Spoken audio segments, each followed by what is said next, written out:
नमस्कार और इस खास चर्चा में आप सभी का स्वागत है। ये स्रोत बात करते हैं शशांकासन की, जिसे खरगोश मुद्रा भी कहते हैं, और इसका याददाश्त पर क्या असर हो सकता है। हमारे पास योग गाइड वाले अंश भी हैं और कुछ वैज्ञानिक नजरिए भी। तो आज हम इसी की गहराई में उतरेंगे।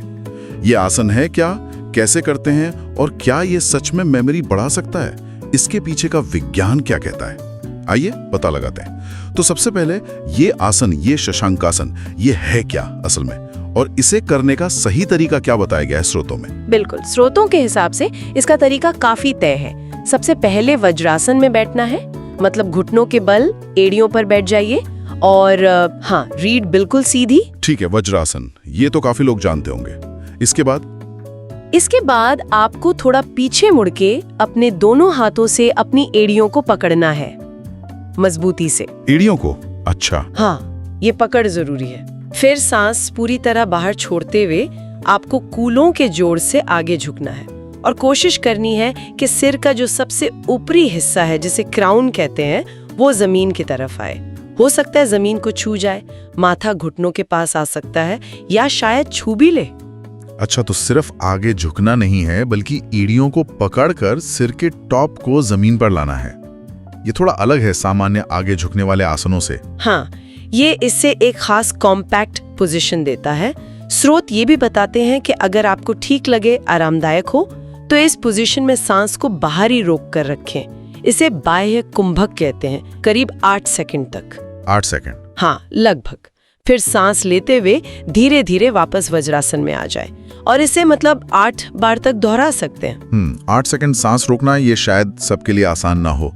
क्या इसमें कुछ सावधानियां या कुछ बदलाव भी बताए गए हैं? बिल्कुल बिल्कुल, सुरक्षा तो सबसे पहले है। स्रोतों में साफ लिखा है, जैसे अगर गर्दन में कोई तकलीफ है तो सिर के नीचे कोई मुड़ा हुआ कंबल रख लें, या फिर क्राउन पर दबाव डालने के बजाय माथे को किसी ब्लॉक या गद्दी पर टिका दें। अच्छा, ये एक अच्छा ऑप्शन है। हाँ, इसे माथे के सहारे वाला वेरिएशन कहते हैं। और अगर सांस रोकना मुश्किल लग रहा है या असहज है तो बिल्कुल ना रोकें, बस धीमी गहरी सांस लेते रहें आसन में। ठीक है। और कोई ऐसी स्थिति जब ये बिल्कुल नहीं करना चाहिए? हाँ, वो भी बताया गया है। जैसे अगर किसी को अनकंट्रोल्ड हाई ब्लड प्रेशर है, ग्लूकोमा है, या हाल में आंखों की कोई सर्जरी हुई है, या फिर गर्दन की रीढ़ मतलब सर्वाइकल स्पाइन में कोई सीरियस प्रॉब्लम है, या चक्कर आते हो, वर्टिगो, और हाँ, प्रेगनेंसी में सांस रोकने वाले अभ्यास से बचना चाहिए। और ये माथे वाला वेरिएशन वो कैसे करते हैं ठीक से? उसके लिए आप घुटनों के ठीक सामने कोई बोल्स्टर या मुड़ा हुआ कंबल रख लीजिए। फिर सांस छोड़ते हुए आगे झुकें और माथे को, क्राउन को नहीं, माथे को उस सहारे पे टिका दें। इसमें सांस रोकनी नहीं है, बस 3 से 5 धीमी गहरी सांसें लें और फिर वापस आ जाएं। इसे 5 से 8 बार कर सकते हैं। अच्छा। इससे गर्दन और आंखों पर दबाव कम रहता है, पर वो शांति और फोकस वाले फायदे फिर भी मिल सकते हैं। समझ गया। तो ये तो हो गई इसे करने की विधि और क्या ध्यान रखना है। अब आते हैं असली मुद्दे पर, सबसे दिलचस्प सवाल पर। ये याददाश्त को कैसे बेहतर बना सकता है? स्रोत इसके पीछे क्या विज्ञान बता रहे हैं? हाँ, ये वाकई में बहुत इंटरेस्टिंग पार्ट है। स्रोतों में कई संभावित कारण मतलब मैकेनिज्म बताए गए हैं कि आसन कैसे काम कर सकता है। लेकिन एक बात शुरू में ही साफ कर दूं, इन सभी मैकेनिज्म के पीछे जो सबूत है उनका लेवल अलग अलग है। कुछ थ्योरी ज्यादा मजबूत है, कुछ अनुमान पर आधारित है। ठीक है, तो सबसे मजबूत कड़ी क्या लगती है? कौन सा मैकेनिज्म सबसे ज्यादा भरोसेमंद लगता है? सबसे ज्यादा जोर दिया गया है इसके तनाव कम करने वाले असर पर। देखिए, शशांकासन एक आगे झुकने वाली मुद्रा है, फॉरवर्ड बेंड। ऐसी मुद्राएं हमारे शरीर के रेस्ट एंड डाइजेस्ट सिस्टम को, यानी पैरासिम्पैथेटिक नर्वस सिस्टम को एक्टिवेट करती हैं। खास तौर पर ये वेगस नर्व को उत्तेजित कर सकती हैं। अच्छा। जो इस पूरे सिस्टम की एक अहम कड़ी है। अच्छा, मतलब ये शरीर को शांत करने में मदद करता है, रिलैक्स करता है। बिल्कुल, और जब ये सिस्टम एक्टिव होता है तो शरीर शांत होता है और कोर्टिसोल जैसे स्ट्रेस हार्मोन का लेवल कम होता है। कोर्टिसोल, तनाव वाला हार्मोन। हाँ, अब ये याददाश्त के लिए जरूरी क्यों है?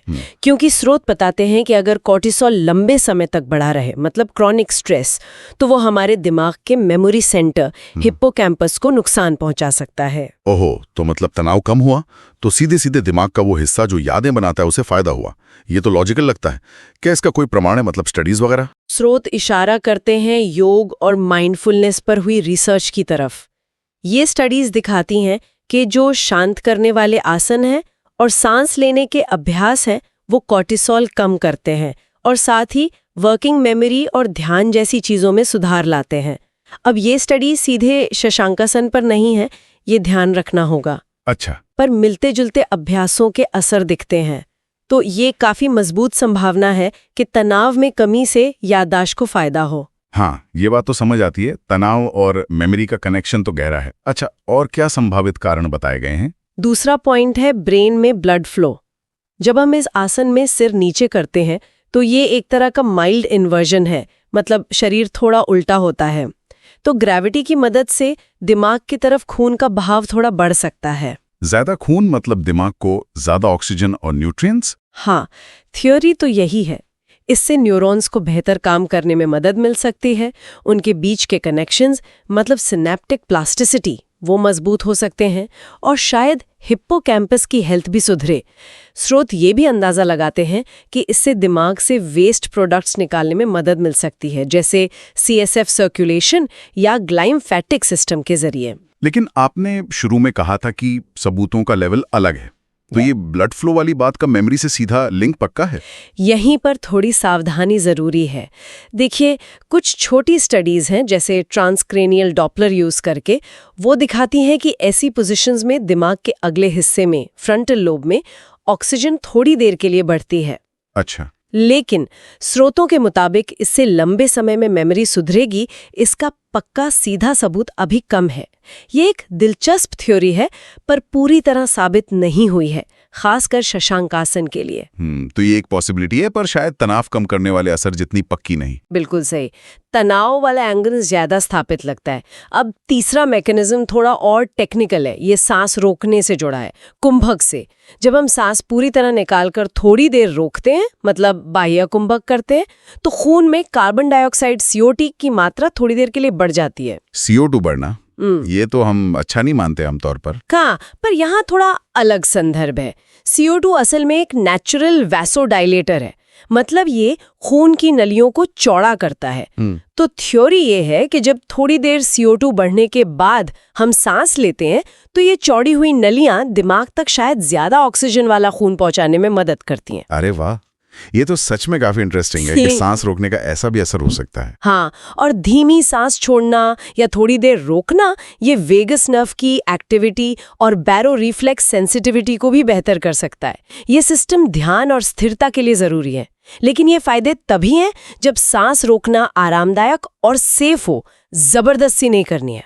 समझ गया, ठीक है। तो तनाव कम होना, ब्लड फ्लो का संभावित फायदा और सांस रोकने का असर, और क्या है? चौथा पॉइंट है कॉग्निटिव फोकस और इंटरोसेप्शन। इंटरोसेप्शन का मतलब है अपने शरीर के अंदर क्या चल रहा है उसे महसूस करने की क्षमता। इस आसन को करने के लिए आपको अपनी सांस पर, शरीर की पोजीशन पर, अंदर क्या महसूस हो रहा है, इन सब पर ध्यान देना पड़ता है। हाँ, ध्यान तो लगाना पड़ता है। तो ये एक तरह से आपके दिमाग की ट्रेनिंग है, ध्यान को टिकाए रखने की, मन को भटकने से रोकने की। इससे प्रीफ्रंटल कॉर्टेक्स मजबूत हो सकता है, जो फोकस के लिए जिम्मेदार है।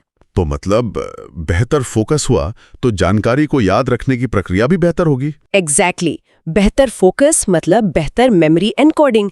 इसका सपोर्ट माइंडफुलनेस और इंट्रोसेप्शन रिसर्च से मिलता है, जिसे हम यहाँ अप्लाई कर सकते हैं। तो आसन का अभ्यास खुद ही एक तरह की मेंटल ट्रेनिंग बन गया। बिल्कुल। इसके अलावा स्रोत कुछ और भी संभावित लिंक बताते हैं, पर वो या तो कम स्थापित हैं या इनडायरेक्ट हैं। जैसे शाम को किए गए शांत करने वाले योग अभ्यास नींद की क्वालिटी सुधार सकते हैं। ये तो है। और अच्छी नींद यादों को पक्का करने के लिए, मेमोरी कंसोलिडेशन के लिए बहुत जरूरी है। ये तो सब जानते हैं, नींद और मेमोरी का कनेक्शन। एक और विचार है जिसे स्रोत खुद किस्सों पर आधारित मतलब एनेक्डोटल बताते हैं, वो ये कि सिर के क्राउन पर जो हल्का दबाव पड़ता है उससे शायद पिट्यूटरी और पीनियल ग्लैंड स्टिमुलेट होते हों। ये ग्लैंड्स हार्मोन कंट्रोल करते हैं, पर इसका वैज्ञानिक आधार बहुत मजबूत नहीं है। और आखिर में एक जनरल बात है कि नियमित योग अभ्यास से न्यूरोप्लास्टिसिटी बढ़ती है, मतलब दिमाग की सीखने और बदलने की क्षमता, शायद BDNF जैसे ग्रोथ फैक्टर बढ़कर। पर ये फायदा किसी एक आसन का नहीं बल्कि ओवरऑल योग प्रैक्टिस का है। अच्छा, तो मतलब कई सारे संभावित रास्ते हैं। हाँ। लेकिन सबसे ठोस लग रहा है तनाव कम होना और फोकस बढ़ना। हाँ। ब्लड फ्लो वाला आइडिया दिलचस्प है, पर सबूत कम है। और नींद और हार्मोन वाला कनेक्शन और भी अप्रत्यक्ष या एनेक्डोटल है। हाँ, आपने बिल्कुल सही पकड़ा। यही स्रोतों का निचोड़ लगता है। कई संभावित फायदे हैं, पर उनके पीछे के सबूतों की मजबूती अलग-अलग लेवल की है। तो फिर अगर कोई इसे याददाश्त के लिए आजमाना चाहे, तो इन स्रोतों के आधार पर क्या सलाह देंगे आप? प्रैक्टिकली क्या ध्यान रखना चाहिए? कुछ प्रैक्टिकल बातें हैं। पहली तो ये कि नियमितता जरूरी है। स्रोत कहते हैं कि शायद हफ्ते में 4-5 दिन, कम से कम 6-8 हफ्ते तक करें, तब शायद कोई असर दिखे। और रोज का अभ्यास बहुत लंबा नहीं, शायद कुल मिलाकर 1-2 मिनट काफी हो सकता है। जैसे 8 राउंड किए, हर राउंड 8-10 सेकंड का। इसे अकेले करें या किसी और चीज के साथ मिलाकर? बेहतर है कि इसे एक छोटी शांत योग दिनचर्या का हिस्सा बनाएं। स्रोत सुझाव देते हैं कि इसके साथ नाड़ी शोधन प्राणायाम या भ्रामरी प्राणायाम करें। और अंत में शवासन जरूर करें ताकि शरीर और मन शांत हो सकें और फायदे एब्जॉर्ब हो सके। और सबसे जरूरी बात, सेफ्टी। हाँ, सुरक्षा हमेशा पहले। गर्दन को लंबा रखें, उस पर जोर ना दें। अगर चक्कर जैसा लगे या आंखों कानों में अजीब सा प्रेशर महसूस हो तो तुरंत रुक जाएं। और जरूरत लगे तो वो माथे के सहारे वाला वेरिएशन इस्तेमाल करें। और हाँ, वो जो कॉन्ट्रा इंडिकेशंस बताए थे, हाई बीपी, ग्लूकोमा वगैरह, उनका जरूर ध्यान रखें। और उम्मीदें, क्या ये कोई जादू की छड़ी है मेमोरी के लिए? नहीं, बिल्कुल नहीं। स्रोत इस बारे में बहुत साफ हैं। अकेले शशांकासन से मेमोरी में कोई चमत्कारी सुधार होगा, इसका सीधा वैज्ञानिक प्रमाण सीमित है। सबसे मजबूत दावा यही बनता है कि जो शांत करने वाले योग अभ्यास हैं, जिनमें सांस और ध्यान शामिल है, वो तनाव कम करते हैं और कुछ हद तक फोकस और वर्किंग मेमोरी सुधार सकते हैं। शशांकासन इसी कैटेगरी में आता है। तो मतलब ये एक पूरी पजल का एक टुकड़ा है, अकेले शायद उतना असर ना करे। हाँ, ऐसा ही लगता है। ये शायद आसन, सांस की तकनीक और तनाव कम होने का मिला जुला असर है, खासकर जब इसे एक नियमित बैलेंस्ड योग रूटीन में शामिल किया जाए। ये ओवरऑल वेलनेस का एक हिस्सा है, कोई आइसोलेटेड इलाज नहीं। ठीक है, तो अगर हम पूरी बात को समेटें, शशांकासन एक आगे झुकने वाला आसन है। याददाश्त पर इसका जो संभावित असर है वो मुख्य रूप से तनाव कम करने, फोकस बढ़ाने से जुड़ा हो सकता है। शायद कुछ हद तक ब्रेन में ब्लड फ्लो बेहतर होने से भी, लेकिन ब्लड फ्लो वाला लिंक थोड़ा कमजोर है। इसकी असली ताकत शायद एक शांत करने वाले योग रूटीन का हिस्सा बनने में है। बिल्कुल सही कहा आपने। और इसे लगातार सुरक्षित तरीके से करना और यथार्थवादी उम्मीदें रखना, ये बहुत जरूरी है। ये मददगार हो सकता है, पर ये किसी समस्या का अकेला हल नहीं है। यहाँ एक ख्याल आता है, अगर तनाव याददाश्त के लिए इतना बड़ा विलन है, तो शायद सबसे असरदार मेमोरी तकनीक कोई एक खास आसन नहीं, बल्कि रोजमर्रा की जिंदगी में अपने नर्वस सिस्टम को शांत रखने के तरीके ढूंढना है। कोई भी आसान सा तरीका, चाहे वो योग हो या कुछ और, जो हमें रोज थोड़ा ठहराव दे सके, थोड़ा शांत कर सके। शायद वही सबसे बड़ी चाबी हो सकती है। इस पर सोचने के लिए छोड़ते हैं।